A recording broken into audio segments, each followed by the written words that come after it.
Hello everyone. Good morning. Mag-a-update tayo sa garden natin ngayon kung ano na yung mga halaman na natitira sa ating garden. It is 5th of September right now and maganda yung weather namin ngayon actually. Tingnan niyo yung araw, oh, tirik na tirik. Ayan. So mamaya maging sobrang mainit dito. Aabutin ata kami ng 27 or 28 degree. So sobrang mainit na yan dito sa amin. 25 mainit na rin yan, pero pag 27 sobrang mainit na yan. Masakit na yan sa balat. So agahan natin yung pagtutour sa garden while hindi pa masyado mainit. Ano pa nga lang ngayon dito? 8:45 in the morning. So ayan. And ang temperature ngayon is 18 degree. Masarap sa pakiramdam yung ganitong fresh na hangin. 18 degree. Sobrang ganda talaga. Ayan.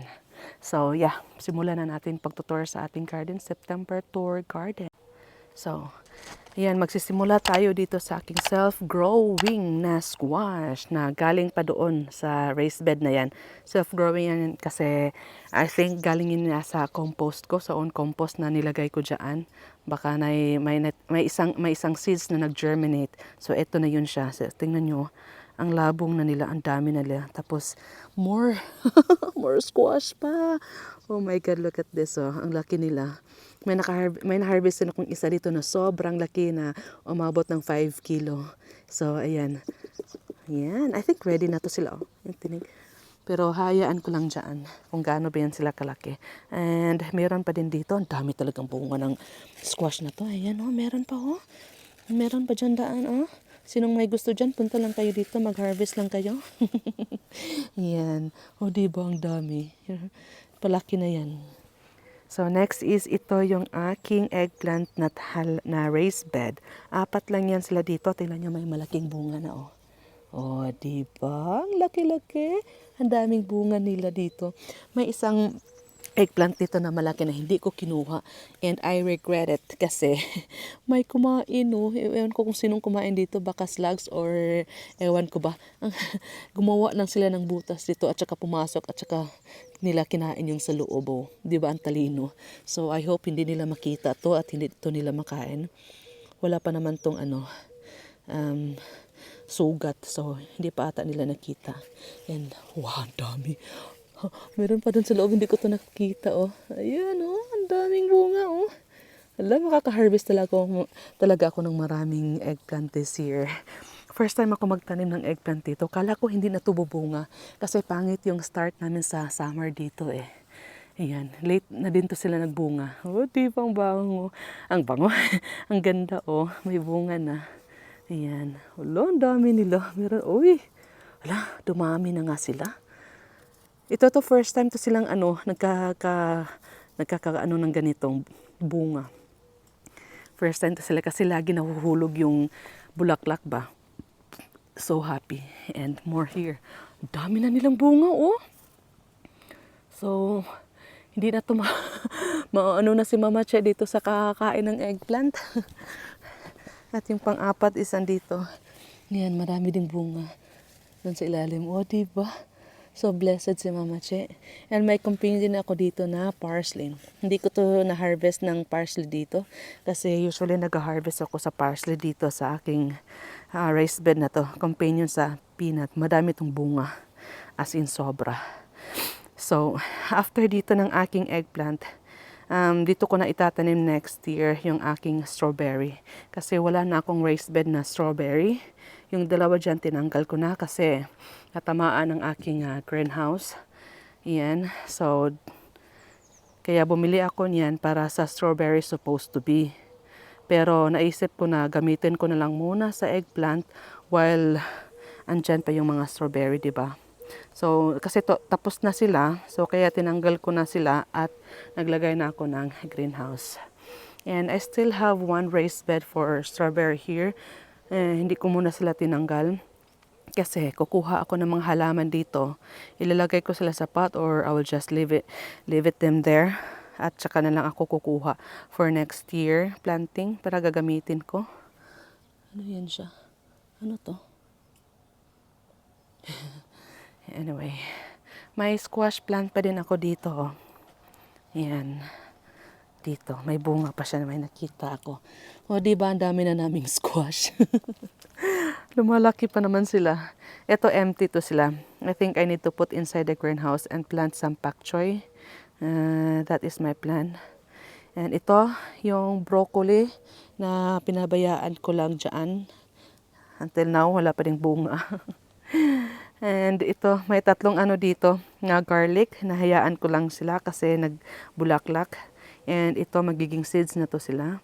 And I'm not sure really kung kailan ko to sila ma-harvest for seeds.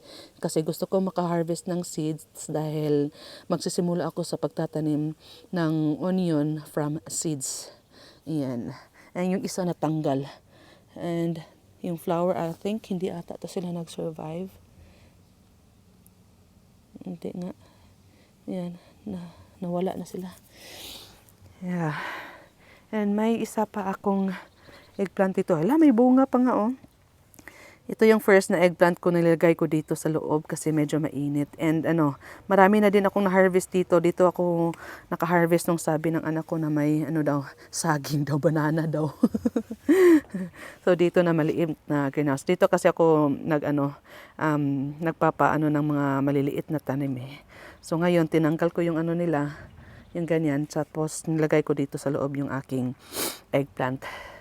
And I think I will put this inside the greenhouse para dito ko ilagay yung aking malunggay. Kasi mainit to dito sa loob, parang mini greenhouse inside the greenhouse, diba? Siguro makakatulong yun sa pagpapainit ng tanim, no? So, yeah. Punta tayo dito sa aking beans na raised bed. It was a strawberry last year. But since na 4 years na sila, that's why I transferred them in a big raised bed. So, kasi every 4 years daw dapat i-transfer yung strawberry para maging parang dadami yung bunga at saka malaki. Kaya daw nagiging maliit yung bunga at naging less na yung bunga dahil old na daw yung plant na strawberry. So, tinanggal ko sila at nagtanim ako dito ng beans. Ito yung aking dwarf French beans. So, kanina umaga, pagdating ko dito after ko mahatid yung mga bata, nagtanggal ako ng mga green na beans kasi ni-dried ko sila. Kasi magsisave ako ng mga dried beans dito for next year planting, and at the same time, pag may maraming extra, I will try to make kidney beans kasi gusto namin yung chili con carne. Chili con carne needs what we call kidney beans. Tingnan yung slugs. Oh, ang laki. Saan ka naman pupunta, Day? Nandun sa loob yung aking tatanggalin ko muna yan. So ayan, tanggal ko na siya. So marami pa din akong bunga dito na dwarf French beans. Yan. So just leave it them there. And meron din akong mga beans dito. Uy, may gagamba. Dadaan sana ako pero may gagamba oh. So, dito na ako sa kabila. Iikot. So, may mga beans din ako dito. Dwarf beans din to siya. Sarap to sa gulayin no? Pero hindi ko to sila i-harvest kasi magsisave na ako ng seeds dito for next year planting. At the same time, gagawa ako ng baked beans. Gusto din ng mga anak ko yung baked beans. So, marami tong bunga sa ilalim mo. Nagtatago sila. Ayan. So happy. I hope next year ako ng more raised bed kasi gusto ko magtanim ng maraming beans para may masave din ako ba sa freezer. Para pang winter na gulayan na beans, 'di ba? So ito lang kasi yung raised bed ko na para sa mga beans eh. So hindi ganun karami, but that's a good try. And dito yung aking brassica raised bed na laging may netting. Hindi sila napasukan ng caterpillar dahil may net sila. Yan. I think may tatlong natira lang ako na purple tawag ito broccoli. And i-harvest ko na yan sila mamaya for dinner kasi si Alicia gusto daw niya ng broccoli for dinner. Yan. So, yan. May beetroots pa dyan sa loob. Hindi siya ganun kalaki. Kasi hindi na aarawan. Kasi daming mga tanim dito na broccoli, kinumpanion ko sila eh. So, I think now it is time for them to grow na. Kasi naaarawan na to sila. And dyan yung aking Brussels sprout. Yan. May laman na yan dyan. Maliliit. So, maybe next month makaka-harvest na ako niyan. And may celery din ako dito sa loob. Kinumpanion ko din to. Yan, ang lalaki na nila. Tingnan nyo, ang gaganda nila, diba? mas ano sila, mas maganda sila lalo pag nasa shaded area. Ayan. Shaded kasi to sila kasi may mga tanim akong mga broccoli at saka cabbage dito banda. And may anon pa oh, Brussels sprout dyan oh. Ang daming bunga. Ayan oh. Parang mga suso. Ayan. So happy. So I hope na dito ko matanim yung aking garlic. Or sa ano pa naman ako magtatanim ng garlic, October. Ewan ko kailan to ma-harvest tong ano. Kasi matitira dito sa raised bed na to is yung Brussels sprout na lang. I don't think na mag-survive yung celery sa winter. Kaya i-harvest ko din yan. Sa Friday gusto ni Alicia ng ano, tawag nito, lasagna. So mag-harvest din ako ng stock dyan sa celery para ihalo ko sa ano, sa lasagna. And maybe matanim ko din dyan yung aking garlic. So we'll see kung sinong mauunang ma-empty na space na raised bed. Tsaka ko sila doon itatanim. And maglagay din ako ng netting para hindi sila maitlogan ba. Kasi yung mga garlic ko, nung harvest ko, daming mga itlog. Yung iba hindi masustore ng matagal kasi maraming mga insekto sa ilalim. And dati ito yung aking tomato raised bed. Ayan. So, ngayon may leeks na siya. First na tinanim ko dito is itong winter leeks. But then, nung nakita ko, ang daming empty space sa gitna ba. So, naisip ko na magtanim ng carrots sa in between sa leeks at saka radish. Then, para maka-harvest. So, ayan, nagiging progress yung raised bed natin dito. And hindi na ako naglagay ng compost dito kasi nalagyan ko na to ng compost bago ako nagtanim ng tomato. So, I think they still have enough nutrients sa soil na yan kasi nagta-thrive pa naman yung mga carrots, 'di ba? Tsaka yung celery, yung radish. Ayan. So, next year na ako maglagay ng compost dito maybe around February, ready for planting. I'm not sure kung anong itatanim ko pa dito. So, yan yung tanim na yan, yung malabong diyan is radish. Hinayaan ko siya ng ganyan para ako ng seeds. For seeds na yan. May mga bulb na dyan na po isa-save ko for next year planting. So, yung bagong raised bed ko this year, yung aking tomato raised bed, intended talaga yan para sa aking tomato. At naglagay ako ng roof doon sa taas para hindi sila mabasa. Kasi pag laging umuulan dito, usually kasi summer namin dito is ulan, pangit. Pag nababasa sila, madali silang magkaka-disease. So, iyan. And very success talaga kasi daming harvest naming tomato. Ayan namumula-pula na sila dyan. So, may nakuha na akong tomato, strawberry tomato and yung cherry tomato para nag-save na ako para magsisave pa pala ako andun pa sa baso. Hindi ko pa sila sineperate. Magsisave ako ng seeds dito para magsa-start ako from seeds sa next year. Kasi itong cherry na to, yung cherry tomato at saka yung strawberry tomato is bili ko lang to sa store kasi wala akong seeds. So, ayan, magsasave ako ng seeds for next year planting para magsa-start ako ng seeds. Ito lang ata yung tanim ko na hindi galing sa seeds. Ito lang ata siya. Yeah, ito lang yung tomato na to na bili ko sa store. Also the chili of course. And ayan. Pero hindi ako magsasave ng chili dito from seeds kasi kailangan kasi daw pag ako ng seeds dito, dapat i-cover para hindi sila mag-pollinate. Para hindi maging iba yung result ba. So, ayan. Marami to siyang bunga. To siya? Thai chili. So, maanghang to siya. 9 out of 10. So, hindi ko pa na-try. At takot ako mag-try. Baka sobrang maanghang na, di ba? Sobrang, spicy. So, we will see. And may marigold din ako na sobrang happy ko dito sa marigold na to. Sobrang laki nila. Isang halaman lang yan pero napaka-boom nila talaga. Dahil siguro sa soil na sobrang healthy. Kasi lalo na ngayon na fresh yung soil dito. Fresh yung compost dyan. Ayan. So, may sitaw ako dito actually. First time ako na makakaano ng sitaw. Look at this. Ayan nag-iisang bunga lang siya. Mahaba na siya. Few days ago, medyo hindi pa siya ganun kahaba pero look at this now, sobrang haba na niya. Diba? Nag-iisa lang yan dito. May iba din ako doon. Ay, may isa pa going na. Ang saya talaga makakita ng bunga kasi akala ko talaga hindi na tumubunga. Buti hindi ko siya tinanggal kasi supposed to be tatanggalin ko na sila kasi na parang na-disappoint ako ba. So buti hindi ko siya tinanggal at hinayaan ko na lang dyan. So ngayon may bunga na. Ang saya. And I'm back to salad here in this raised bed. Ayan, kasi palamig na sila. Hindi ako nagtanim ng salad during summer kasi magpa-flowering din yan sila. At may leeks din ako dyan. So ayan. Ay, may gagamba. Nakikita niya bang gagamba na yan? Eh? Gagamba. And dito, after carrots, na-harvest na. So, ni-transplant ko na yung aking spinach. For ano na to sila, autumn and winter harvest. And yung aking, it was, what you call this, spinach first plant here. And then, after spinach, is nagtanim ako ng basil. And after basil, hindi ko pa alam kung anong itatanim ko dito. Baka more spinach din. May more on pa ako dito. May marami pa akong basil doon. I-harvest ko pa yan. Gagawa ng pesto kasi yung pesto na gawa ko, paubos na.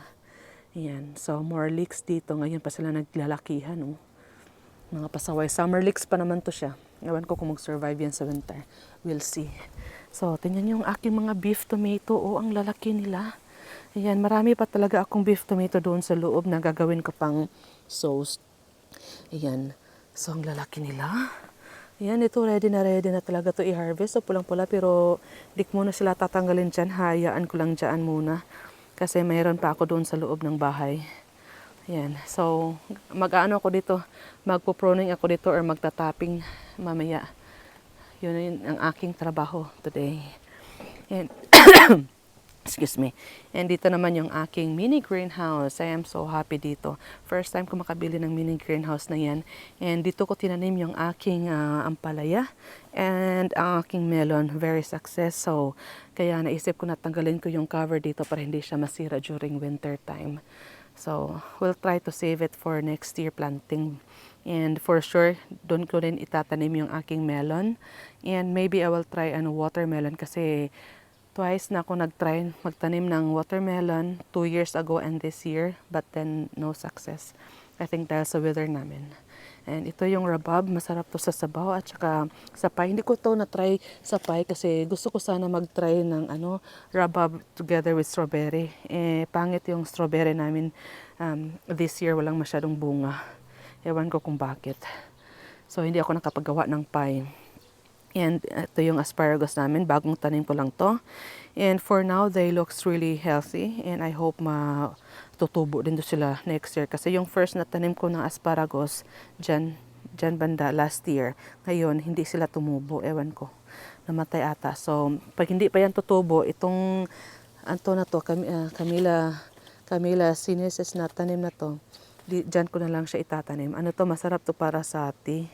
Yan, sana mag-survive pa yan. I was so happy na nung nabili ko yan. Medyo kamahalan din. Pero hindi ko pa siya natanim. Nakapat lang yan sila dyan, oh. Pero dyan ko na lang nilagay. Yan. So, I hope maging okay lang yan dyan. And dito naman, it was garlic. And now, Brussels sprout na. And with, celery. So, marami din itong celery dito. So, I think ito yung pinakahuli siguro na i-harvest ko. Unahin ko muna doon sa raised bed para ma-empty-empty na yun sila doon. Yan. And more celery dito pero na-harvest ko na, ginawa kong juice. Ang sarap. Napakasarap gumawa ng celery juice na fresh talaga. Kasi nakabili ako ng celery. First time na nag-try ako, bumili ako sa store. Pero medyo yung taste nila parang earthy. Pero ito matamis-tamis siya, in fairness. And dito naman, yung tanim dito is na mais. And may squash din doon and may dalawang heart cabbage doon. So ngayon, tinatransplant ko na yung cabbage. Looking good na, lumalaki na sila so far. Yan, 4 lang sila dito at may pak choy ako sa gitna. Pero iba lang, konti lang ata yung yung nag-survive. Ewan ko ba, baka kinain ng slugs. So, dito na naman tayo sa isa ko pang gawang raised bed. Nilagyan ko lang dito. Nagtanim ako dito ng carrots tsaka leeks. So, I hope makasurvive ako ng carrots dyan para sa seeds. Kasi ang hirap makapag-ano ng seeds ng carrots. It takes years bago ka maka-harvest ng seeds. So, kaya dito ko sila tinanim sa corner para dito sila tutubo para magamit ko din yung raised bed dito. Kasi pag sa gitna, ang hirap nun. And my only munggo here. 5 lang yung silang nag-survive. Yung banda dito, hindi to sila masyado nainitan kaya sila yung unang natanggal na matay. Muntik na yan yung dalawa dyan. Oh. Ayan, may bunga na sila. Buti hinayaan ko lang sila. Hindi talaga ako nag-expect na magbubunga pa to sila. Tingnan nyo. Ayan. So, hindi ko to sila lulutuin. For sure, hindi. Hindi naman to ganun karami. So, isi-save ko to for next year planting. And siguro gagawa ako ng raised bed. Siguro dyan banda. Kung saan na direct sunlight sila dyan. Yan, yung aking kale. Yan. So, na ano na kami sa kale. Parang, ang tawag na full na. Napagod na kami sa kakainit ng kale, kaya hayaan lang namin dyan. Masarap yan pag nilamigan, nag-snow sa winter. Tatamis yan. So, ito yung aking peanut na may tomato dyan sa loob. And may basil din. Yan. So, they're still flowering, kaya I think hindi pa to sila ready.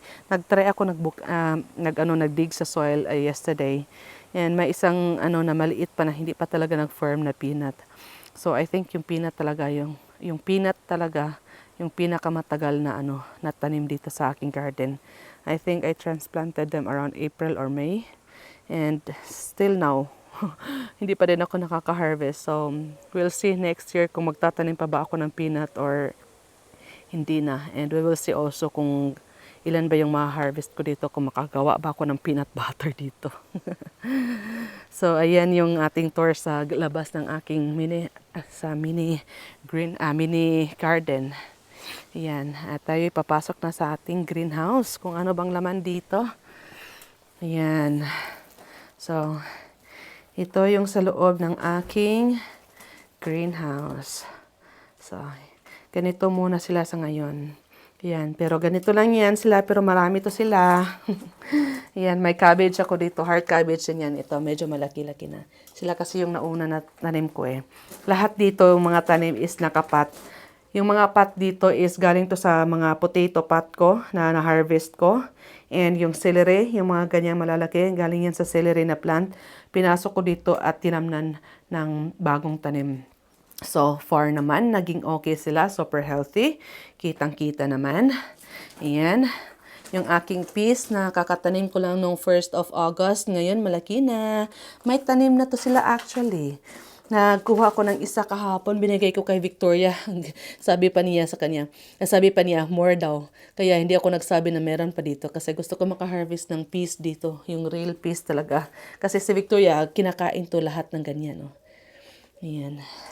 So, yung aking okra naman, ayan, hopefully maka-harvest talaga ako dito. Ba't ganito naging kulay? Ganito ba yan siya? Hindi siya ganun ka-green, parang nag-yellow na siya. I hope talaga na maka-harvest dito, makakain ng okra. Ito lang yung natitira kung green na okra, the rest is namatay dun sa labas. Dahil sa lamig pangit kasi yung start namin ng summer. And ito yung chili ko na super talaga happy, daming bunga, my goodness. Akala ko maitapon ko na to sila nung niligpit ko na yung mini greenhouse kasi nasa loob to sila ng mini greenhouse eh. So isip ko na i-harvest ko na to sila kahit na green tapos itapon na. Pero nag-change mind ako tapos nilagay ko doon sa taas, doon. 2 to sila. And nakita ko na may mga bagong bulaklak. Ayan oh. Uy, bunga na di ba? Oh, kaya hindi ako nag-regret na hindi ko sila tinapon kasi na magkakabunga na naman yan siya. So, another more bunga na naman tayo sa chili. Abundant to sa bunga ng chili, oh. Yan, yung asawa ko. Super happy din dito sa chili. Mahilig din yun sa chili, eh. So, 2 to sila. 1, tsaka 2. Yung aking heart cabbage, 6 to sila. 3 dito, and may 3 pa banda doon. So, may peas din ako. 3 to sila, peas. 1, 2. At yung isa dito kasi para may ma-hook dyan. And dahil gusto ni Victoria ng snow peas, ito para to sa mga beans talaga. beans. So, kasi gusto ni Victoria ng snap peas, kaya nagtanim ako dito kahapon ata or the other day. Tapos pinasok ko dito. Dito ko sinilagay para makalagay ako ng ano dyan pag aakyatan nila. Ayan. So, ito yung aking pak choy. Malaki na sila. Ready to harvest na to for next week ata. Diba? Oh, diba? Ang healthy nila sa loob dito. Ang saya-saya. Doon sa labas, hindi sila masyadong healthy. Kasi nakain ng mga slugs eh. Yan yung aking maliit na tomato. Ang Roma tomato talaga. Napaka-ano nila. Napakaputot. Hindi talaga sila lumalaki. Ewan ko ba kung bakit. Ito, tomato din to siya. Yan. Ewan ko kung anong klaseng tomato to. Nakalimutan ko na. Galing to kasi sa side shooters eh. Tinanim ko dito. Yan. Ito din. Mga side shooters to sila na tomato. At nagtubo na din sila. Lumaki na din sila. And may bunga oh. And hopefully na makaka-harvest kahit papaano dito. Ano to, extension planting to dito sa aking mini greenhouse. And may tanim din ako ng spinach yan kahapon. Kasi nung pumasok ako dito, nang isip ko parang talagang empty to. So, naglagay ako ng spinach dyan. Kasi may mga seedlings pa ako ng spinach eh. So, ayan. Yan, mga cabbage ko. And, yeah, more chili and my carrots. Ito yung first na tanim ko na carrots. But, hindi sila maganon kaganda. Hindi sila ganon ka-healthy. Ito yung first na tanim ko, pero sobrang liit nila. Ayan. So, hayaan ko lang yan dyan. Ito yung aking salad. Naka-harvest ako dito kahapon. 3 klase ito na lettuce. Iba-ibang klase. Yan. So, siguro mamaya, ha-harvest na naman ako dito para sa lunch ko. Ito na lang siguro yung i-lunch ko, no? Kasi ang dami na nila. Para mapakinabangan ko din bago masira. Ayan. Ayan, dito na naman tayo sa kabila ulit. Ito yung okra na galing sa labas. Ayan. O, diba, gumaganda na sila. Lumalaki na din sila. Yung first na dahon dito, ito yung old dahon na galing sa labas. Nagiging green na siya.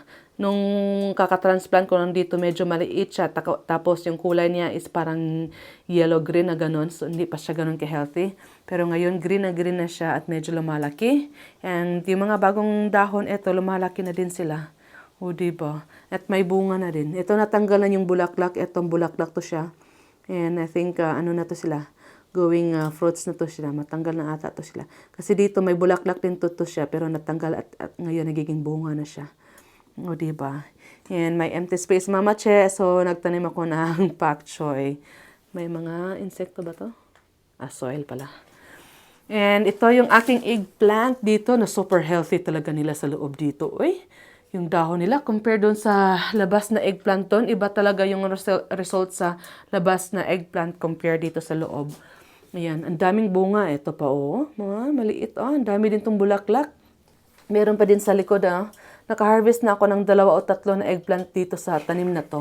And more harvest pa. Ayan oh, ang lalaki na nila. I think this one is ready to harvest na. Ayan. So, yan. Baka pwede ko yung ipanghalo sa sa lasagna para makain ng mga bata. Ayan. Ito yung another, pangalawang, okra na ni-transplant ko from soil to here. And they're looking good na. I think may bago na dyan, oh. Ayan. I think magkakabunga na atin ata to. We'll see. And ito yung pangatlo na na-save kong okra. O, diba? Super healthy na nila. Hindi ako nag-regret na tinanggal ko sila sa soil. Super happy that I did it. Yan, syempre, companion, pak choy. Ayan, may pak choy din dito. Yan, may carrots din dito, oh. Ito yung pangalawang carrots na tinanim ko sa, sa pot. Pero sila yung mas bloom na talaga. Hindi compare doon sa isa na, tingnan nyo, upaw pa. Yan, ito yung aking basil na mulaklak na. Hahayaan ko lang yan dyan kasi nagbibigay yan ng warmth sa aking malunggay dyan sa ilalim. Yan, may malunggay ako dyan. Yan. Yan, may malunggay din ako dito sa harap ko. Ito siya, nagiging okay. Yung nagiging sila, oh, parang naging ganito yung form niya. Tawag nito, nagiging curly. Ewan ko kung bakit, dahil siguro sa lamig. Pero medyo mainit this week and next week, I think. So, I think magiging okay na naman to sila ulit. Pag lalalamig na naman dito, magiging curly na naman to sila. So, kaya plano kong ipasok yung isang mini greenhouse ko na yung brown dyan, ipasok ko dito, tsaka sila ipasok dito para mas lalong mainit sila sa loob, di ba? So, yeah. Yan, may isa pa akong malunggay dyan, yung pot na yan. Yan. So, yung mga chili ko na mga red, nihang ko sila dyan. Tapos dyan, ginawa kong decoration sa loob dito, no? Ayan. So, yeah. I think that's all for the update this September sa garden ni Mama Che. And until now, may mga tanim pa din tayo at may na-harvest pa din tayo sa garden natin. And more harvest to go. So, yeah, go lang tayo sa pagtatanim, di ba? Para may ma-harvest tayo na fresh and organic foods para sa family natin from garden to table. Ayan, so that's all for today. Thank you for watching. Bye-bye!